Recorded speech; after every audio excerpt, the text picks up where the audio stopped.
Eternal Secret King, Chapter 481. Bab 481, menakutkan. Pertempuran di medan perang Yayasan Pendirian telah berhenti. Penggarap pendirian Yayasan Istana Gagak Darah dan 4 sekte besar lainnya ketakutan oleh metode Suzimo dan tidak berani maju. Dentang, dentang. Suzimo memberi isyarat dengan lembut dan 18 pedang terbang yang melesat di sekitar medan perang Yayasan Pendirian kembali padanya, melayang di atas kepalanya dan berdengung keras. Formasi pedang cahaya lilin, padatkan. Tepat setelah itu, 18 pedang terbang berkumpul bersama dengan ujungnya mengarah keluar secara serempak, membentuk piringan melingkar berbentuk pedang raksasa. 18 sinar pedang ki dilepaskan seperti terik matahari dan sangat menyilaukan. Membunuh. Menopang segel dengan tangan kirinya, Suzimo memegang pedangnya dengan tangan kanannya dan mengepakkan sayap rohnya, maju ke depan dengan formasi pedang cahaya lilin di atasnya. Swosh, swosh, swosh. Pedang terbang merobek udara satu demi satu, tajam dan padat seperti tetesan hujan. Seni roh meledak, menutupi langit saat mereka tiba. Suzimo tenang dan tampak tenang. Dengan sayap rohnya ditambah dengan Divine Stick Flating di samping persepsi rohnya yang diperoleh dari mengolah klasik mistik dari 12 Raja Iblis di alam liar besar, gerakannya tidak dapat diprediksi. Kadang-kadang, dia akan seringan bulu dan di lain waktu, dia akan secepat kilat, tidak ada yang bisa membacanya sama sekali. Bergeser dengan gesit di udara, tendon dan tulangnya menyempit dan melebar, membuatnya mengejutkan semua orang dengan menghasilkan gerakan yang jauh dari biasanya. Seperti anaconda, ular, kera, dan kuda, Suzimo terus mendekati jarak antara dia dan Golden Core. Anda, Golden Core tahap akhir menatap Suzimo yang sedang menyerangnya dan matanya membelalak tak percaya. Apakah itu manusia? Dia tidak bisa membayangkan bagaimana manusia bisa mengubah tubuh mereka sejauh itu dan menghindari serangan yang begitu intens sambil bergegas tanpa cedera. Dia tidak lagi memiliki kesempatan untuk memikirkannya lagi. Swosh, Suzimo langsung mengangkat pedangnya. Arus balik melonjak. Setelah memasuki pendirian Yayasan Ekstrim, energi roh Suzimo tumbuh lebih kaya dan dia tidak bisa melepaskan kekuatan pedang secara berurutan. Golden Core itu terkejut dan mendapati dirinya kesulitan bernapas, seolah-olah gelombang bergelombang sedang menerjangnya. Guntur terdengar di telinganya dan air pasang tiba hampir seketika. Pergi. Pria ini adalah Golden Core tahap akhir dan menenangkan diri dengan cepat. Menggerakkan pedang terbangnya di atas kepalanya, dia mengedarkan inti emasnya dan energi roh menyembur keluar. Tidak peduli apa, kekuatan Golden Core tahap akhir bukanlah sesuatu yang bisa ditangani oleh penggarap pendirian yayasan. Selama dia bisa menahan 1 atau 2 gerakan sampai serangan yang lain tiba, musuhnya secara alami akan terjebak. Suzimo tersenyum tipis dengan sedikit ejekan di matanya. Baginya, cara inti emas mengubah taktik penuh dengan kekurangan. Pedang Suzimo yang tampaknya tak terbendung tiba-tiba berhenti dan hanya berjarak 1 inci dari pedang terbang pria itu. Berdebur, mengayunkan pergelangan tangannya, sudut tebasannya berubah. Tiba-tiba, bilah besar Blood Quencher menjadi sangat fleksibel, seperti riak di permukaan air. Itu melilit pedang terbang dan mengiris tenggorokan orang itu dengan lembut. Tepat setelah ketangguhan gila itu, ternyata sangat fleksibel. Tidak ada kelesuan sama sekali dan prosesnya mulus seperti air. Mata orang itu redup dan luka muncul di tenggorokannya. Saat berikutnya, kepalanya terpotong ke udara saat darah menyembur keluar dengan cara yang menakutkan seperti air mancur. Pertarungan jarak dekat adalah yang paling berbahaya dan seseorang akan mati dengan satu kesalahan langkah. Suzimo telah melalui pertempuran yang tak terhitung jumlahnya dalam perjalanan kultivasinya dan dia sangat berpengalaman. Sementara kekuatan Golden Cores tahap akhir dan disempurnakan kuat dan bahkan bisa melukai atau mengancam hidupnya, bahkan fisik Golden Cores yang disempurnakan tidak bisa menandinginya. Itu adalah keuntungan yang dia miliki yang bisa menggantikan kekuatannya yang lebih rendah. Selama dia menutup jarak di antara mereka, bahkan inti emas yang sempurna tidak bisa lepas dari kematian. Dai Yue pernah memberitahu Suzimo bahwa pembudidaya setan adalah yang terbaik dalam membunuh orang di atas level mereka. Itulah logika dalam pernyataan itu. Setelah membunuh seseorang, Suzimo tidak perlu berhenti sama sekali saat dia menggunakan formasi pedang cahaya lilin dan segel naga melingkar untuk menghancurkan beberapa pedang terbang dan seni roh yang masuk dari inti emas tahap awal dan menengah. Pada saat yang sama, dia menghindari serangan tahap akhir dan menyempurnakan inti emas, melarikan diri untuk membunuh di sisi lain. Inti emas tidak dapat bereaksi tepat waktu dan ditutup oleh Suzimo yang mengangkat segel naga melingkarnya untuk menghancurkan kepala pembuatnya dengan keras. Puff, kepala orang itu hancur dan seluruh tubuhnya robek berkeping-keping dengan darah segar mengalir di mana-mana, dia meninggal di tempat. Berbelok di antara kerumunan, Suzimo tidak repot-repot melawan tahap akhir dan menyempurnakan inti emas secara paksa. Saat dia melewatkan serangan, dia akan langsung kabur tanpa berlama-lama. Bahkan ketika lusinan inti emas menyerang pada saat yang sama, mereka tidak dapat menahan Suzimo di satu titik pun. Sesaat kemudian, Suzimo hanya diisi dengan beberapa luka dangkal yang sembuh dalam sekejap mata. Namun, lebih dari 10 inti emas di sisi istana gagak darah telah mati. Semua orang semakin ketakutan. Pria ini terlalu menakutkan. Dia sudah memiliki kemampuan untuk membunuh inti emas bahkan tanpa membentuk intinya sendiri. Lebih jauh lagi, dia melawan lusinan inti emas, namun, bukannya dirugikan, dia perlahan-lahan mengendalikan situasi. Pria ini terlihat berusia 20-an, bagaimana dia memiliki bakat tempur yang begitu menakutkan. Membunuh, memanfaatkan kesempatan, Suzimo mengambil beberapa langkah ke depan dan tiba di depan Shimazi. Mengangkat segel naga melingkarnya, dia menghancurkannya di kepala yang terakhir. Segel naga melingkar bersinar dengan cahaya keemasan terang dan mengeluarkan ledakan keras saat mendarat. Ledakan, segel itu mendarat dengan aura yang menakutkan. Tiba-tiba, kilatan ganas bersinar di mata Shimazi saat dia berkata dengan dingin, aku sudah lama menunggumu. Swosh, Shimazi mengedarkan inti emasnya hingga batasnya dan sebuah fenomena tiba-tiba muncul di belakangnya. Nyala api membakar setinggi lebih dari 100 kaki, mengeluarkan panas yang menyengat. Dengan cepat, dia menelan Suzimo dengan momentum yang membara. Itu adalah fenomena inti emas. Alasan mengapa Shimazi bertahan sampai saat ini adalah karena dia ingin membunuh Suzimo secara menyeluruh dengan fenomena inti emasnya.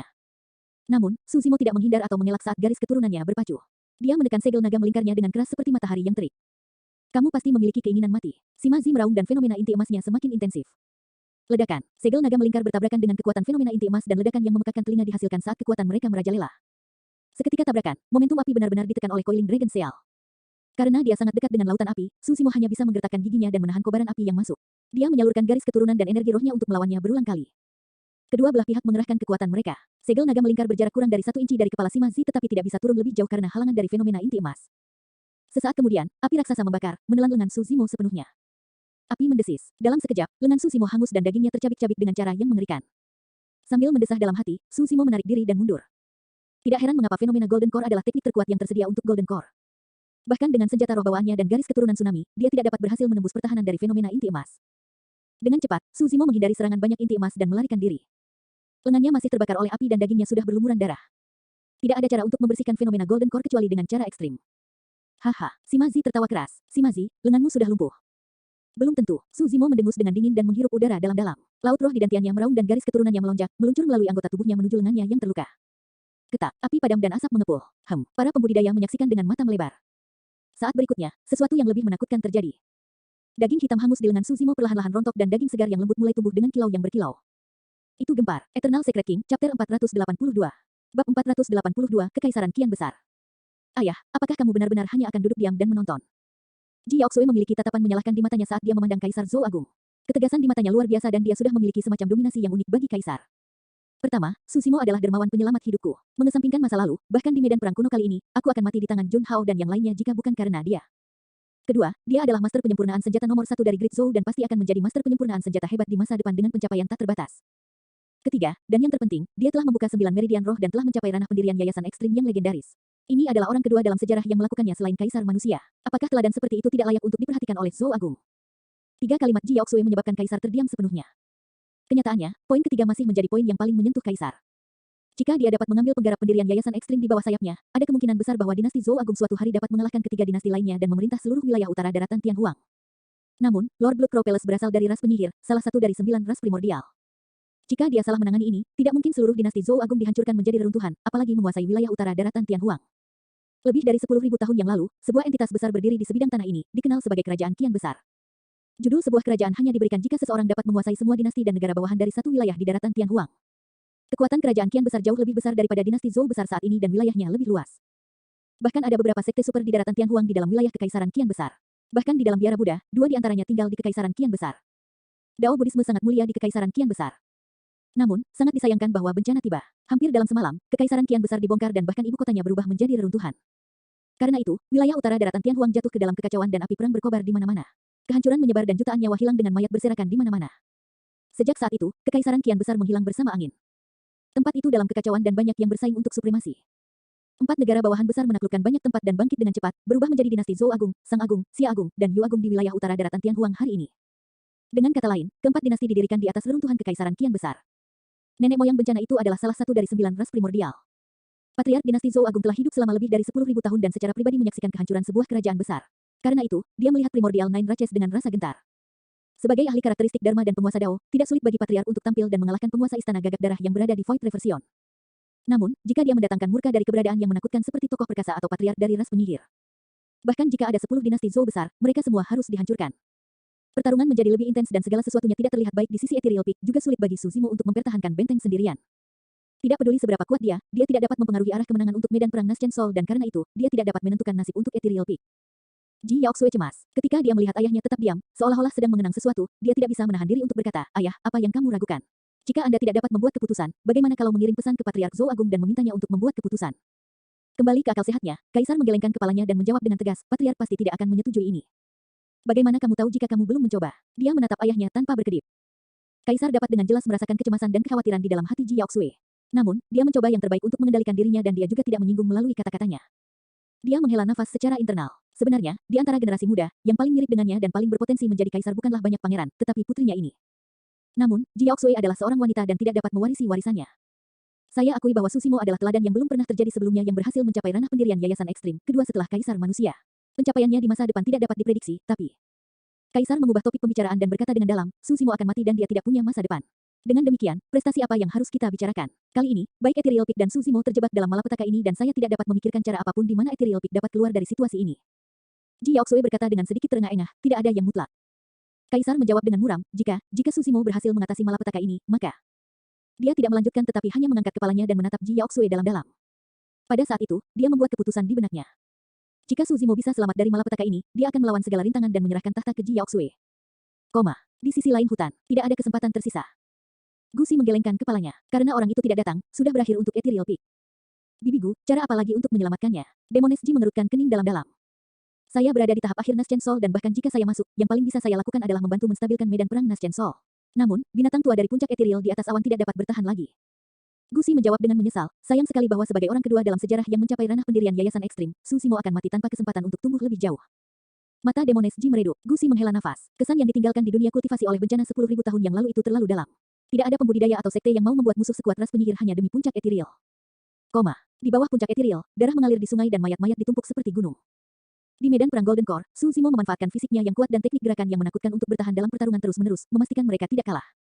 Namun, Ethereal Peak sudah sepenuhnya dikalahkan di medan perang Naschen Sol. Ada lebih dari 100 jiwa baru lahir tetapi lebih dari setengahnya telah mati. Naschen Souls yang tersisa terluka dan hanya bisa berjuang untuk bertahan sambil terus dikalahkan. Hanya masalah waktu sebelum puncak Ethereal dimusnahkan. Situasi Bangau Abadi Tua di atas awan bahkan lebih buruk. Pertama-tama, Bangau Abadi Tua tidak berumur panjang. Kecuali jika dia berkembang di alam kultivasinya, dia hanya akan bertahan selama beberapa puluh tahun lagi bahkan tanpa malapetaka ini. Meskipun wujud aslinya adalah bifang, seekor burung ganas berdarah murni, dia sudah tua dan kekuatan tempurnya bahkan tidak setengah dari saat dia berada di puncaknya. Dari 5 pembalikan Void yang bertarung dalam pertempuran, salah satunya bahkan dari ras penyihir. Pada titik pertempuran ini, Bangau Tua yang abadi sudah berada di ujung jalannya. Terluka di sekujur tubuh, pandangannya redup dan bulunya rontok tanpa henti, bahkan api di tubuhnya mulai padam. Lord Bloodcrow melambaikan tongkat tulangnya dan menembakkan panah darah yang sangat jahat. Derek Abadi Tua tidak dapat mengelak tepat waktu dan lubang berlumuran darah tambahan seukuran lengan muncul di sayapnya. Suara mendesis dihasilkan dari lukanya dan memakan dagingnya di dekatnya. Mengalir dengan darah kental, baunya menyengat saat Bangau Abadi Tua itu mendengus.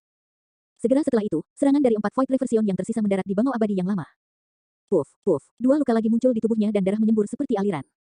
Tubuh Bangau Abadi Tua itu hampir meledak dan salah satu kakinya patah. Itu adalah pemandangan yang tragis saat dia bergoyang, akan jatuh.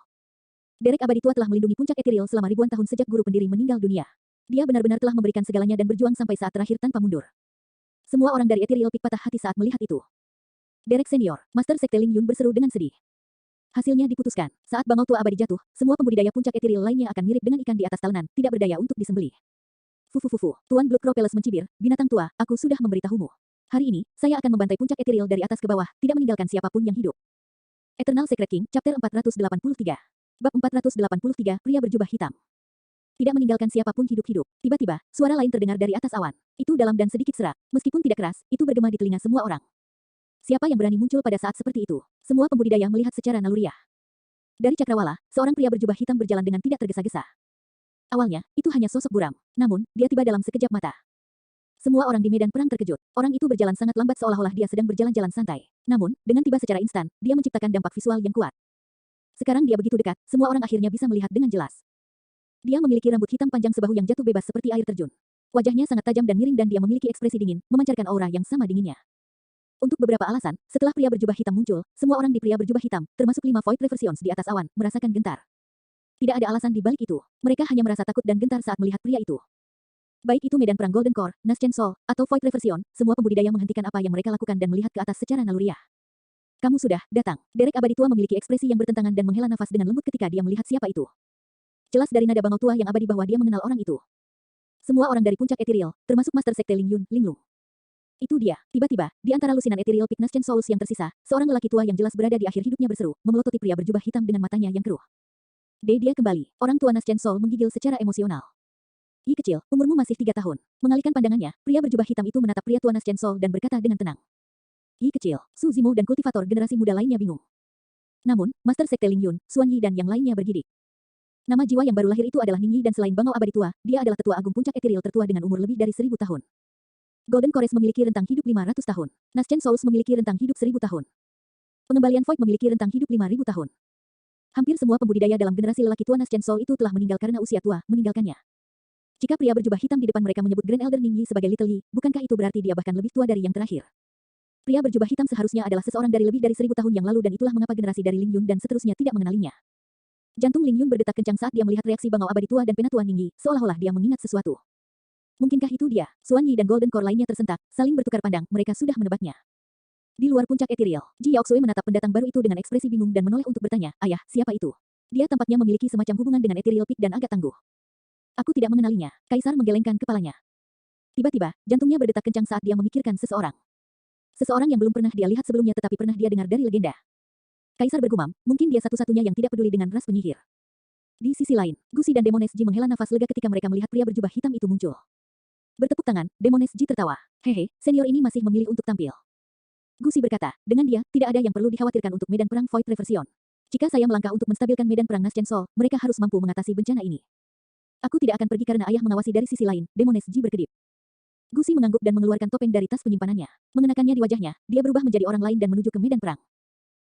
Jauh di kedalaman ibu kota Zhou Agung, seorang lelaki tua merasakan sesuatu dan tiba-tiba membuka matanya. Cahaya terang bersinar dari glabelanya dan orang kecil seukuran telapak tangannya terbang keluar, bersinar dengan cahaya. Itu adalah roh esensinya. Fluktuasi energi misterius menyebar dari pria kecil yang bercahaya itu. Kesadaran rohnya menyebar. Sesaat kemudian, pria kecil berseri itu kembali ke glabela pria tua itu dan menghilang. Menghembuskan napas panjang, lelaki tua itu bergumam pelan, tidak kusangka dia akan kembali. Tidak heran mengapa dia adalah teladan nomor 1 dari Zhou Agung saat itu. Setelah tidak melihatnya selama 1000 tahun, dia telah berkultivasi hingga saat itu. Langit di atas Ethereal Peak, pria berjubah hitam mengamati sekeliling. Ketika dia melihat mayat berserakan di mana-mana, ekspresinya tidak berubah dan dia hanya berkomentar dengan acuh tak acuh, sudah lama sekali sejak begitu ramai di puncak Ethereal. Ketika mereka mendengar itu, Suan Yi dan yang lainnya semakin yakin tentang identitas pria ini. Su Zimo mengerutkan kening, tidak peduli bagaimana dia melihatnya, pria berjubah hitam itu sepertinya memiliki hubungan yang dalam dengan puncak Ethereal, seolah-olah dia adalah seorang kultivator di masa lalu. Namun, Su Zimo tidak bisa merasakan sedikit pun emosi yang datang dari pria itu. Dia tidak bereaksi bahkan setelah melihat pembudidaya puncak Ethereal mati di semua tempat dengan mayat mereka membentuk gunung. Tidak peduli, berdarah dingin dan tidak berperasaan. Itulah kesan pertama yang diberikan pria berjubah hitam itu kepada Su Zimo. 1000 tahun yang lalu, tiba-tiba, sebuah pikiran melintas di benaknya saat dia mengingat seseorang. Pertama kali dia mendengar tentang orang itu adalah melalui lelaki tua yang acak-acakan itu. Setelah itu, dia mendengar Bangau Senior menyebutkan sedikit tentang dia di Tundercelap Valley. Ini adalah pemilik dari Mystic Gold Silk Armor, seseorang yang tak terkalahkan di seluruh alam yayasan pendirian dan inti emas di wilayah utara daratan Tianhuang di masa lalu. Ketika orang ini bergabung dengan puncak Ethereal, metodenya untuk menghilangkan formasi 8 kesusahan adalah dengan membunuh semua orang. Karena dia dingin, tidak berperasaan, dan ekstrim dalam caranya, saat dia menunjukkan tanda-tanda berubah menjadi iblis, dia dikurung di Tundercelap Valley untuk merenung dalam pengasingan. Ini juga orang yang sama yang menemukan Void Thunder manual di medan perang kuno dan meletakkannya di dalam Mystic Gold Silk Armor untuk menunggu seseorang yang memiliki afinitas. Belakangan, pria ini turun ke Dao Iblis dan mengkhianati sekte tersebut. Dia adalah ahli yang menakutkan 1000 tahun yang lalu. Sekarang, dia telah kembali. 5 ahli Void Reversion di atas awan, termasuk Lord Blood Propellus, memiliki ekspresi muram dan menilai pria berjubah hitam itu sepanjang waktu. Masing-masing dari mereka merasakan bahaya yang memancar dari pria itu. Sesaat kemudian, Dao Beng Jingming dari Iridescent Cloud Palace menyipitkan pandangannya dan bertanya dengan kepalan tangan, "Rekan Taois, bolehkah saya tahu siapa nama Anda dan dari sekte mana Anda berasal? Juga, mengapa Anda ikut campur dalam masalah ini?" Pria berjubah hitam mengalihkan pandangannya ke arah Dao Beng Jingming sebelum berkata perlahan, "Apakah menurutmu orang sepertimu layak untuk mengetahui namaku?" Sebelum kata-katanya selesai, glabela pria berjubah hitam itu bersinar terang dan sinar darah melesat ke depan. Aura menakutkan meledak, penguasa Blood Propellus dan semua orang terkejut saat mereka bergegas mundur. Puff, segera setelah itu, tepat di depan semua orang, kepala Dao Beng Jingming meledak seolah-olah itu adalah semangka, dia mati di tempat dan esen spiritnya bahkan tidak mendapat kesempatan untuk melarikan diri. Dia sudah mati, seorang ahli Void Reversion mati begitu saja. Keheningan merayap di udara di atas dan di bawah puncak Ethereal. Ini adalah pria yang benar-benar biadab yang bertekad untuk membunuh. Pria berjubah hitam itu tanpa emosi setelah membunuh Void Reversion saat dia berbalik ke arah 4 lainnya tanpa ekspresi dengan tatapan sedingin es. Eternal Secret King, Chapter 484. Bab 484 Asura. Kematian Dao Beng Jingming menakuti 4 pembalikan Void lainnya dan rambut mereka berdiri tegak. Ekspresi Lord Blood Propellus berubah sangat mengerikan saat dia memelototi pria berjubah hitam itu. Tatapannya gelap dengan cahaya hijau redup. Sangat sulit bagi seseorang untuk mati begitu mereka berada di ranah Void Reversion. Meskipun Naschen Souls dapat menumbuhkan Essence Spirits, Essence Spirit mereka memiliki ketidakmurnian dan berada dalam kondisi keruh, menyebabkan mereka menjadi sangat rapuh. Tanpa perlindungan apapun, setelah meninggalkan tubuh fisik mereka, Essence Spirit mereka akan mirip dengan bayi yang berada di hutan dan bisa mati kapan saja. Hembusan angin kencang, paparan sinar matahari yang terik, atau bahkan aktivitas kecil apapun dapat melukai Essence Spirit. Jika mereka menemui kesialan, Essence Spirit mereka akan hancur seketika. Kematian roh Essence seseorang adalah arti sebenarnya dari kematian di mana itu akan sia-sia bahkan jika tubuh fisik mereka tetap utuh. Namun, itu berbeda di ranah Void Reversion. Dengan memahami langit dan bumi dan menggunakan metode Dharmic untuk memvisualisasikan Essence Spirit, Naschen Souls dapat mengolah Essence Spirit mereka secara terus-menerus untuk menghilangkan ketidakmurnian di dalamnya. Akhirnya, setelah mendapatkan beberapa roh yang murni, mereka akan dapat memasuki alam Void Reversion. Itulah arti dari pepatah, mengolah jiwa untuk kembali ke kehampaan di dunia kultivasi. Di ranah Void Reversion, Essence Spirit seseorang akan menyerupai tubuh fisik kultivator. Sempurna tanpa kotoran, mereka tidak takut terik matahari, hujan lebat atau kemalangan. Mereka benar-benar dapat keluar dari kekangan tubuh seseorang dan menjelajahi dunia, bepergian kemana-mana. Pada titik kultivasi Essence Spirit itu akan mirip dengan tubuh jasmani di luar kultivator. Ada pepatah lain di dunia kultivasi tentang roh seseorang yang meninggalkan mereka dan mengambil bentuk. Dengan meninggalkan mereka, itu merujuk pada roh essence yang keluar dari tubuh mereka dan mengambil bentuk mengacu pada tubuh jasmani di luar diri fisik mereka. Di zaman kuno, alam Void Reversion juga dikenal sebagai alam roh jasmani. Untuk Void Reversion Dao Beings, bahkan jika tubuh mereka dihancurkan, jika mereka bereaksi cukup cepat dan mengirimkan Essence Spirit mereka keluar dari tubuh mereka, mereka akan dapat bertahan hidup. Meskipun tubuh mereka hancur, kehadiran Essence Spirit mereka setara dengan kelangsungan hidup mereka. Pria berjubah hitam itu membunuh Void Reversion dengan satu pikiran dan yang terakhir menghilang di tempat tanpa kesempatan untuk membiarkan Essence Spirit-nya kabur. Gerakan tunggal itu menyebabkan hati Lord Blood Propellus dan tiga lainnya berdetak kencang, mereka pasti merasa takut. Berpaling sedikit ke samping, pria berjubah hitam itu memandang bangau abadi tua yang benar-benar malang dan terluka yang bergoyang-goyah di dekatnya. Dia mengusap tangannya di tas penyimpanannya. Seketika, ramuan seukuran kelengkeng muncul dan ada beberapa pola di permukaannya, memancarkan aroma obat yang kaya. Itu adalah Dao Beng Liao Yuan dari Sekte Api Sejati menyipitkan matanya dengan ekspresi khawatir. Eliksir pembalasan vitalitas, Lord Blood Propellus mengatakannya kata demi kata. Saat kata-kata itu diucapkan, meskipun yang lain tidak memiliki banyak reaksi, semua Nascent Souls dan Void Reversions yang hadir terguncang. Dao Beng Liao Yuan memelototi ramuan di tangan pria berjubah hitam dengan tatapan yang sangat panas, tidak menginginkan apapun selain melahap tangan yang terakhir sekarang. Eliksir tingkat 5, Vitality Reprisal Eliksir diciptakan oleh Kaisar Eliksir di zaman kuno dan itu mengilustrasikan arti kejernihan untuk saat-saat terakhir seseorang. Tidak peduli seberapa parah Void Reversion terluka, selama mereka tidak mati dan mengkonsumsi Vitality Reprisal Eliksir, mereka pasti akan langsung mengeluarkan vitalitas yang sangat besar dan luka mereka akan sembuh total. Eliksir pembalasan vitalitas telah lama hilang di daratan Tianhuang. Itu mirip dengan kehidupan kedua seorang kultivator. Pria berjubah hitam mengirim Vitality Reprisal Eliksir ke hadapan bangau abadi tua melalui satu pikiran. Dao menjadi Liao Yuan dan yang lainnya sangat iri. Ramuan berharga seperti itu diberikan begitu saja. Beberapa dari mereka mengungkapkan ekspresi cemburu dan mata mereka bersinar dengan kilatan ganas, mereka bahkan berpikir untuk merebutnya sendiri. Derek abadi tua memiliki ekspresi yang bertentangan dan tidak segera mengambil alih. Penguasa Blood Propellus mencibir, binatang tua itu berada di akhir masa hidupnya dan berada di ambang kematian. Dia tidak akan bisa hidup lebih lama lagi bahkan jika lukanya sudah pulih sepenuhnya. Sementara Vitality Reprisal Elixir bisa menyembuhkan luka seseorang dengan segera, itu tidak bisa menambah umur seseorang. Itu juga alasan yang sama mengapa bangau tua yang abadi tidak segera mengambil ramuan itu. Eliksir pembalasan vitalitas terlalu berharga dan sia-sia baginya untuk menggunakannya. Saya tidak akan mengambil kembali apapun yang saya berikan. Pria berjubah hitam itu berkata dengan acuh tak acuh, kamu juga tidak perlu memiliki pertimbangan apapun. Alasan mengapa saya memberi Anda obat mujarab adalah untuk memutuskan karma di antara kita. Tetapi, Derek abadi tua menghela nafas dengan lembut. Eliksir pembalasan vitalitas terlalu berharga dan langka. Sebagai Void Reversion, Anda juga membutuhkannya. Aku tidak, karena tidak ada yang bisa melukaiku. Nada pria berjubah hitam itu tenang tanpa fluktuasi, seolah-olah dia sedang membicarakan sesuatu yang logis. Seketika, seluruh tempat menjadi sunyi. Hampir semua orang terpana oleh keagungan kasual yang diungkapkan oleh pria berjubah hitam itu melalui kata-katanya. Melihat bangau tua yang abadi, pria berjubah hitam itu melanjutkan, kamu masih memiliki secercah harapan. Derek abadi tua mengerti apa yang dimaksud pria berjubah hitam itu. Sepotong harapannya adalah untuk memulihkan luka-lukanya dengan mengkonsumsi Vitality Reprisal Elixir dan memanfaatkan pertempuran hebat ini untuk maju di alam kultivasinya. Selama dia membuat satu langkah kemajuan, masa hidupnya akan meningkat secara eksponensial dan dia akan terhindar dari krisis yang akan segera terjadi dari masa hidupnya yang akan berakhir. Adapun puncak etiril, itu akan diberkati dengan munculnya burung ganas alam karakteristik Dharma yang berdarah murni. Bangau kecil menangis pelan dengan ekspresi khawatir, mendesak berulang kali. Master Sekte Ling Yun, Su Zimo, dan semua orang memandang bangau tua yang abadi, berharap dia dapat memanfaatkan kesempatan ini untuk mendapatkan kelahiran kembali melalui nirwana. Derek abadi tua menarik napas dalam-dalam sebelum mengangguk dan meraih Vitality Reprisal Elixir, menelannya. Saat itu memasuki mulutnya, vitalitas yang luar biasa meledak seperti tornado, melonjak melalui semua anggota tubuhnya ke setiap bagian tubuhnya. Luka pada bangau abadi tua sembuh dengan kecepatan yang terlihat dengan mata telanjang. Su Zimo dan yang lainnya sangat gembira saat melihat itu. Jika bangau abadi tua bisa maju selangkah lebih maju, itu akan menjadi berkah tersembunyi. Meskipun puncak etiril menderita kerugian besar karena malapetaka ini, jika sekte tersebut memiliki burung ganas berdarah murni karakteristik Dharma sebagai pendukungnya, itu pasti akan menjadi yang terkuat di antara 5 sekte besar dan hanya masalah waktu sebelum kebangkitannya. Pria berjubah hitam mengalihkan pandangannya ke arah Lord Blood Propellus dan yang lainnya. Aku tahu siapa kamu. Penguasa istana mendengus dengan dingin. Tidak banyak pembudidaya di ranah Void Reversion dengan kekuatan seperti milikmu. Anda harus menjadi murid tituler sekte Asura, Asura generasi ini. Pria berjubah hitam itu tanpa ekspresi. Tidak kusangka Asura yang terkenal suka membunuh akan melintasi wilayah utara untuk menjadi orang yang sibuk di sini. Fufu, ejek tuan istana. Pria berjubah hitam itu masih diam dan ekspresinya tidak berubah.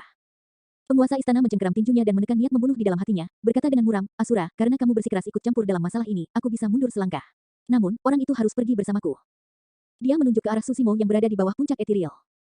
Seketika, semua orang dari etiril Peak merasakan hati mereka tenggelam dalam keputusasaan. Tak disangka pria berjubah hitam itu mampu melindungi etiril Peak. Namun, dia tidak memiliki hubungan dengan Susimo, jadi bagaimana mungkin dia menyinggung seseorang dari ras penyihir hanya demi penggarap pendirian yayasan. Pria berjubah hitam mengalihkan pandangannya ke arah Susimo. Untuk beberapa alasan yang tidak diketahui, Susimo merasakan perasaan misterius di dalam hatinya. Tatapan pria berjubah hitam itu seolah-olah sedang melihat penggantinya dari generasi muda dan sangat aneh. Setelah berhenti sejenak, pria berjubah hitam itu akhirnya berbicara dengan satu kata. Tidak, semua orang terkejut. Tidak ada yang menyangka bahwa dia akan memilih untuk menyinggung seseorang dari ras penyihir hanya untuk penggarap pendirian yayasan. Terlebih lagi, dia sangat menentukan dalam penolakannya. Eternal Secret King, Chapter 485. Bab 485, Membunuh Tanpa Pandang Bulu. Asura, kamu harus tahu latar belakangku. Mari kita masing-masing mundur selangkah. Penguasa istana berkata dengan tatapan gelap, yang ingin saya lakukan hanyalah mengambil pemuda yayasan pendirian itu. Itu tidak ada hubungannya denganmu. Jika Anda terus mendorong keberuntungan Anda. Sebelum tuan istana selesai, pria berjubah hitam itu mengeluarkan ekspresi tidak sabar dan menyela, saya ingin mendorong keberuntungan saya. Apa yang dapat Anda lakukan? Semua orang gempar, dia terlalu biadab, dia tidak meninggalkan pihak lain sama sekali. Reputasinya benar-benar mendahului dia, tidak heran mengapa dia tak terkalahkan di alam yayasan pendirian dan inti emas di daratan Tianhuang saat itu. Dia benar-benar terlalu biadab, keluh Xuan Yi. Pria tua yang acak-acakan itu menghela nafas. Dia tidak takut bahkan ketika bangsawan Zhou Agung tidak berani ikut campur. Dia benar-benar luar biasa. Sayang sekali dia telah berubah menjadi iblis, jika tidak, Liu Hui tidak melanjutkan tetapi maksudnya jelas. Pada titik kultivasinya ini, Su Zimo tidak lagi menentang dan bersikap negatif terhadap sekte iblis. Iridescent Cloud Palace, Southern Mountain Sect, True Fire Sect, dan Azure Frost Sect dapat dianggap sebagai bagian dari sekte abadi juga. Mereka memproklamirkan diri sebagai orang benar dan memandang membunuh iblis dan iblis sebagai tanggung jawab mereka. Tapi sekarang Ethereal Peak dalam masalah, sekte-sekte itu memilih untuk memanfaatkan kesempatan itu dan menendangnya saat turun dan keluar. Bagaimana tindakan mereka berbeda dari iblis? Pria berjubah hitam itu adalah seseorang dari sekte Asura, sebuah sekte iblis. Namun, setelah mengetahui bahwa puncak Ethereal dalam bahaya, dia bergegas ke sini dari jarak ribuan mil melintasi benua tengah dan wilayah utara. Siapa yang abadi sejati dan siapa iblis sejati? Su Zimo mendapati dirinya semakin setuju dengan kata-kata Demoneschi. Dao iblis bukanlah dao kejahatan, tetapi salah satu obsesi dan ekstremitas. Pada saat itu, lelaki tua yang acak-acakan itu bertanya, sekte telah memutuskan hubungan dengan lelaki itu sejak lama. Siapa yang memberitahunya? Itu benar. Xuan Yi berseru dengan lembut, saya mendengar bahwa sekte Asura terletak di benua tengah daratan Tianhuang dan kemungkinan besar jutaan mil jauhnya dari puncak Ethereal. Bahkan untuk Void Reversion dengan kecepatan penuh, mereka membutuhkan waktu hampir 1 tahun untuk tiba. Bagaimana dia bisa tiba di sini tepat waktu? Hati Master Sekte Ling Yun dipenuhi dengan keraguan yang sama. Bukankah itu berarti seseorang telah berhasil menemukan pria berjubah hitam itu setahun yang lalu dan memberitahunya tentang kemungkinan bencana yang akan menimpa puncak Ethereal? Ling Yun yakin bahwa tidak seorang pun di puncak Ethereal, termasuk bangau abadi tua, telah menghubungi pria berjubah hitam itu. Lalu siapa yang berhasil menyebarkan berita itu kepadanya? Su Zimo juga penasaran saat mendengar diskusi para master puncak. Pada saat itu, sebuah tatapan tertuju padanya untuk sesaat. Merasakannya, Su Zimo mendongak ke udara. Di udara, seorang wanita dengan atasan kasa muncul tanpa sadar. Dia bukan seorang kultivator puncak Ethereal dan memiliki penampilan yang sangat biasa. Namun, sosoknya menggairahkan dan melengkung, satu pandangan sudah cukup untuk merayu siapapun. Su Zimo belum pernah melihat wanita itu sebelumnya. Namun, untuk beberapa alasan, dia merasakan keakraban. Dia tenggelam dalam pikirannya. Di atas awan, pria berjubah hitam itu sombong dan seketika, ekspresi tuan istana menjadi sangat mengerikan. Saat ini, dia berada dalam posisi yang sulit. Penguasa istana menyatakan dengan dingin, Asura, meskipun kamu adalah penerus tituler dari sekte iblis, kita semua berada di alam Void Reversion dan aku bahkan seseorang dari ras penyihir. Kami tidak akan takut padamu. Itu benar. Dao Beng Liao Yuan dari True Fire Sect berkata dalam-dalam, ada 4 dari kita Void Reversions di sini, jangan berlebihan, rekan Taois. Dao Beng dari sekte pegunungan selatan Laoyang dan Dao Beng dari sekte Azure Frost Han Ming menatap pria berjubah hitam itu dengan tatapan dingin, mereka tegang dan siap menyerang kapan saja. Kamu masih belum pergi. Mata pria berjubah hitam itu awalnya tertutup. Namun, mereka tiba-tiba terbuka dan dia berbicara. Kalimat itu tidak pantas dan terdengar konyol. Namun, penguasa istana dan ketiganya lainnya merasa merinding saat pupil mata mereka mengerut. Mengangkat kepalanya, pria berjubah hitam itu memiliki tatapan acuh tak acuh. Baiklah, kalau begitu jangan pergi. Kalian semua bisa tinggal di sini. Sebelum dia menyelesaikan kalimatnya, glabelanya bersinar dan dia mengirimkan gerakan membunuh lainnya. Asura tidak membuka mata mereka tetapi jika mereka melakukannya, mereka membunuh. Seketika, dunia berubah. Pria berjubah hitam itu tidak melakukan apa-apa dan glabelanya hanya bersinar dengan cahaya berwarna darah, tetapi lautan darah langsung muncul di kehampaan, memancarkan bau yang memuakkan saat melonjak ke arah penguasa istana dan semua orang. Metode tersebut telah melampaui pengetahuan Su Zimo dan Golden Core lainnya. Ini adalah pertarungan antara Essence Spirits. Cahaya hijau samar bersinar dari glabela tuan istana dan tengkorak raksasa yang mengancam terbentuk di udara. Itu membuka mulutnya yang berlumuran darah dan menelan lautan darah dalam suapan besar, sama seperti ikan paus menelan air seolah ingin melahap seluruh lautan. Pada saat yang sama, glabela Dao menjadi Han Ming, Dao menjadi Laoyang dan Dao menjadi Liao Yuan bersinar terang saat kesadaran roh mereka dilepaskan, menyulap berbagai fenomena. Swoosh! Bola api besar yang seperti terik matahari melonjak menuju lautan darah. Ledakan! Sebuah gunung terwujud dan turun, berusaha untuk menekan gelombang pasang laut darah yang mengamuk. Berdebur, salju memenuhi seluruh tempat dan membekukan semuanya. Lapisan es muncul di permukaan lautan darah. Itu adalah serangan dari kesadaran roh. Ini adalah gerakan membunuh yang hanya bisa digunakan setelah memasuki ranah Void Reversion. Dengan menyulap fenomena dengan kesadaran roh mereka, ini adalah ilusi jasmani yang menyerang roh esensi pihak lain secara langsung. Kultivator yang bertahan hanya bisa memblokir mereka dengan kesadaran roh mereka sendiri. Pertarungan antara Essence Spirit sangat berbahaya dan satu kesalahan langkah akan menyebabkan kematian. Sebelumnya, Dao Beng Jingming dari Iridescent Cloud Palace diserang oleh kesadaran roh pria berjubah hitam itu dan seketika, kepalanya meledak dan Essence Spiritnya hancur, mengakibatkan kematiannya. Membunuh. Saat ini, pria berjubah hitam itu tak kenal takut meski menghadapi 4 lawan. Berteriak, matanya bersinar ganas dan dia memancarkan niat membunuh yang menggigil. Di udara, tengkorak raksasa itu menelan lautan darah dengan kecepatan yang jauh lebih lambat dan menggigil. Retakan, retakan, retakan. Serangkaian retakan muncul di permukaan tengkorak. Ekspresi Palace Lord berubah. Pada saat yang sama, raungan menyeramkan bergema dari kedalaman lautan darah. Bang, bang, bang. Es di permukaan laut tiba-tiba retak satu demi satu, mayat dengan aura menakutkan mengayunkan tinju mereka dan menghancurkan embun beku. Melompat keluar dari laut, mereka meraung dari kedalaman tenggorokan mereka dan mengapung di lautan darah. Itu adalah gunung mayat dan lautan darah. Tidak peduli dari faksi mana mereka berasal, semua pembudidaya di sekitar puncak Ethereal merasa merinding saat melihat itu. Metode-metode itu benar-benar mengejutkan dan membuat semua orang ketakutan. Lautan darah melonjak dan menciptakan gelombang besar, mengancam untuk melahap seluruh dunia saat melolong. Dao menjadi Han Ming tersentak. Sing, bola api di udara tenggelam oleh lautan darah dan apinya padam. Dao Beng Liao Yuan bergidik dan darah terkuras dari wajahnya. Dalam kesadaran roh glabela Dao Beng Liao Yuan, roh essence dengan penampilan persisnya terbakar dengan api yang pekat. Perlahan-lahan, itu meredup dan api di tubuhnya padam. Tenaga hidup Dao Beng Liao Yuan terputus saat ia jatuh dari udara. Dia sudah mati. Meskipun dia bertarung melawan 4 orang, pria berjubah hitam itu berhasil membunuh Void Reversion secara terbalik. Ledakan. Ledakan menggelegar terdengar dari gunung yang pantang menyerah di tengah lautan darah saat diserang oleh mayat berulang kali. Tak lama kemudian, gunung itu runtuh dan dilahap oleh lautan darah. Pada saat yang sama, roh esensi Dao menjadi Lao yang meledak dalam kesadaran rohnya. Dia dimakan oleh lautan darah dan berubah menjadi salah satu mayatnya. Pengembalian Void lain telah jatuh.